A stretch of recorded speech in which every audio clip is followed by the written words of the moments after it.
नमस्कार, मैं हूं मुकुल श्रीवास्तव और आप देख रहे हैं जन उजाला का विशेष कार्यक्रम बदलाव की हनक।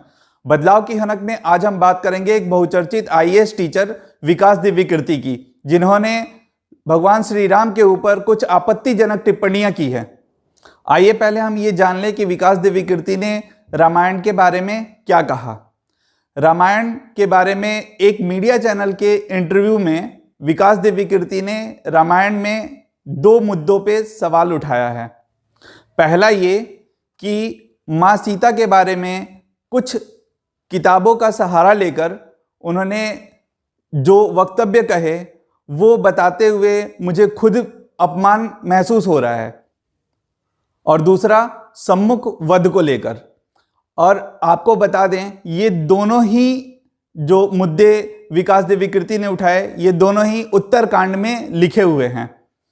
और उन्होंने जिस किताब का हवाला दिया उस किताब के राइटर हैं पुरुषोत्तम अग्रवाल।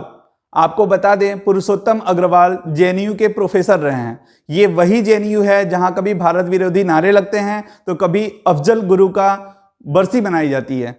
आपको बता दें कि जो दोनों मुद्दे विकास दिव्यकीर्ति ने उठाए, ये दोनों मुद्दे उत्तरकांड में लिखे हुए हैं। और उत्तरकांड असली जो वाल्मीकि रामायण है उसमें उत्तरकांड है ही नहीं। आपको बाजार में ऐसी पुस्तकें मिल जाएंगी, वाल्मीकि कृत रामायण ही मिलेगा, जिसमें कुछ किताबों में उत्तरकांड होगा और कुछ किताबों में उत्तरकांड नहीं होगा। यदि कुछ किताबों में उत्तरकांड नहीं है, इसका मतलब तो यही हुआ कि उत्तरकांड बाद में लिखा गया है, जो कि महर्षि वाल्मीकि द्वारा लिखा नहीं है। आपको इसका एक और प्रमाण देता हूं।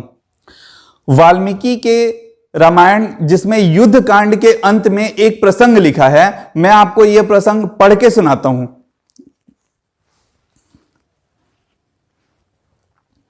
आपको यह प्रसंग है, एवमेतत् पुरावृत माख्या नाम भद्रमस्तु वह प्रव्याहरत विस्त्रबधम बलम विष्णा प्रवर्धताम।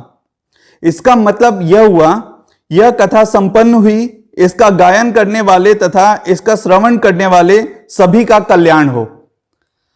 वाल्मीकि के रामायण में यदि ऐसा लिखा है और वो भी युद्ध कांड के अंत में लिखा है, और इस वाक्य का जिसका मैंने भावार्थ भी बताया, जिस श्लोक का, इस श्लोक का भावार्थ सुनने के बाद यही लगता है कि ये जो श्लोक है वह किसी भी किताब के अंत में लिखा जाना चाहिए, और यह युद्ध कांड के अंत में लिखा हुआ है महर्षि वाल्मीकि द्वारा रचित रामायण में। यदि उत्तरकांड महर्षि वाल्मीकि के द्वारा लिखा गया होता तो यह जो श्लोक है वह उत्तरकांड के अंत में लिखा होता, परंतु ये ऐसा नहीं है और ये युद्ध कांड के अंत में लिखा हुआ है।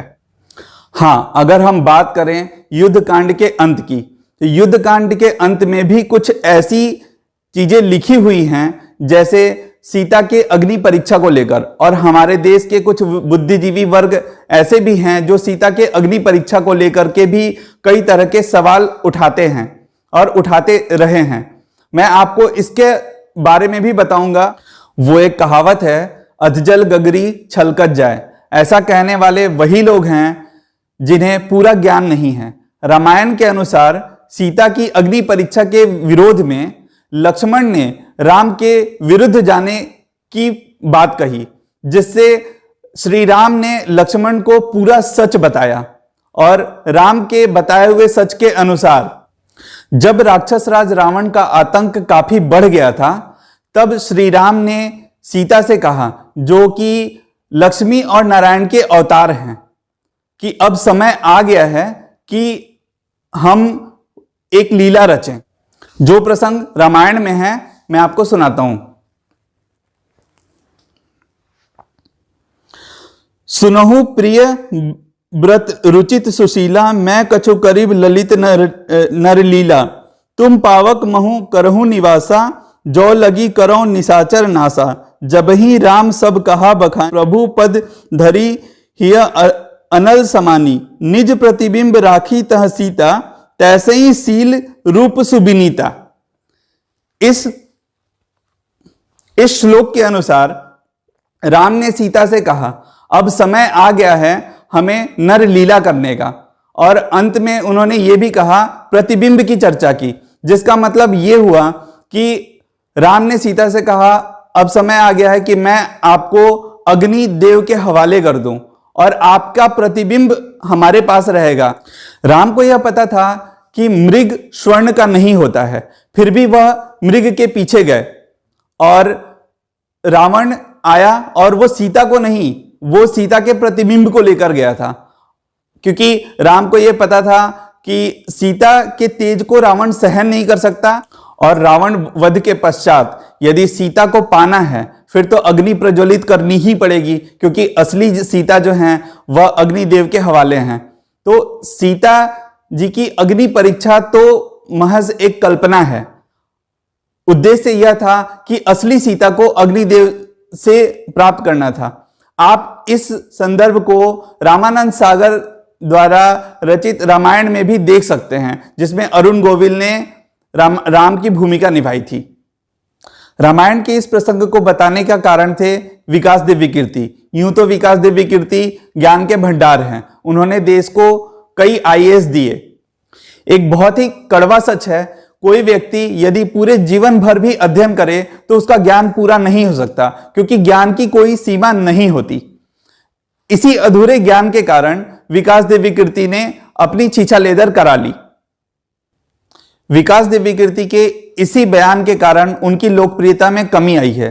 सोशल मीडिया पे जो लोग उन्हें फॉलो करते थे वही उन्हें अब ट्रोल कर रहे हैं। ऐसी एक आपत्तिजनक टिप्पणी आई है बॉलीवुड से। बॉलीवुड अभिनेत्री ऋचा चड्ढा ने भारतीय सेना पर एक ट्वीट किया है जो कि भारतीय सेना के लिए काफी अपमानजनक है। आपको बता दें 22 नवंबर को लेफ्टिनेंट जनरल उपेंद्र द्विवेदी का एक बयान आया। भारत सरकार का आदेश मिलते ही भारतीय सेना पाकिस्तान से पीओके को छीनने के लिए बेताब बैठी है। भारतीय सेना के सम्मान में ट्विटर के एक यूजर ने अपने ट्विटर हैंडल पे एक पोस्ट डाला, जिसके जवाब में ऋचा चड्ढा ने तंज कसते हुए यह लिखा, गलवान सेज हाय। इसका मतलब यह हुआ कि भारतीय सेना को गलवान तो याद है ना। इस ट्वीट से हमारा पड़ोसी देश और पाकिस्तान प्रेमी गैंग तो काफी खुश हुए होंगे, परंतु सेना का यह अपमान असहनीय है। ऋचा चड्ढा के अनुसार भारतीय सेना की गलवान में हार हुई थी, परंतु ऋचा चड्ढा ने कभी गलवान में हुए जो सैनिक शहीद हुए थे उनके बारे में तो कभी कुछ नहीं लिखा। उनके दिलों पे, उनके परिवार वालों के दिलों पे क्या बीती है इस बारे में कभी ऋचा चड्ढा ने नहीं लिखा। इस ट्वीट के अगले ही दिन ऋचा चड्ढा ने दोबारा ट्वीट करके माफ़ी भी मांग ली, परंतु क्या सिर्फ माफ़ी मांगने से उनका गुनाह कम हो गया? ऋचा चड्ढा ने जो माफ़ी मांगी है वह पब्लिक के दबाव में आके मांगी है, लेकिन इससे उनकी मानसिकता का पता तो चल गया कि उनकी सोच किस तरह की है।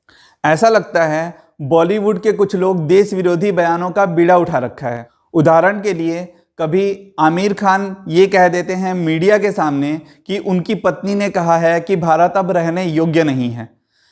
ऐसी तमाम बयान मिल जाएंगे जिनसे विश्व स्तर पे भारत का इमेज डाउन हो रहा है। बॉलीवुड का क्रेज अब लोगों में धीरे धीरे खत्म होते जा रहा है। ठीक इसके विपरीत दक्षिण भारतीय फिल्मों का क्रेज धीरे धीरे लोगों में बढ़ता जा रहा है, क्योंकि लोग अपनी संस्कृति को अब फिल्मों में देखना चाहते हैं, जो अब बॉलीवुड नहीं दिखाता, और अपनी संस्कृति और धर्म से जुड़ा हुआ हर एक चीज आपको साउथ की फिल्मों में, दक्षिण भारतीय फिल्मों में देखने को मिल जाएगी।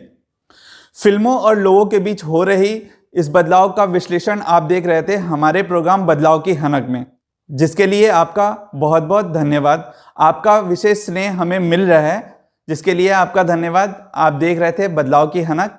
देश दुनिया की तमाम खबरों के लिए आप देखते रहिए जन उजाला न्यूज़।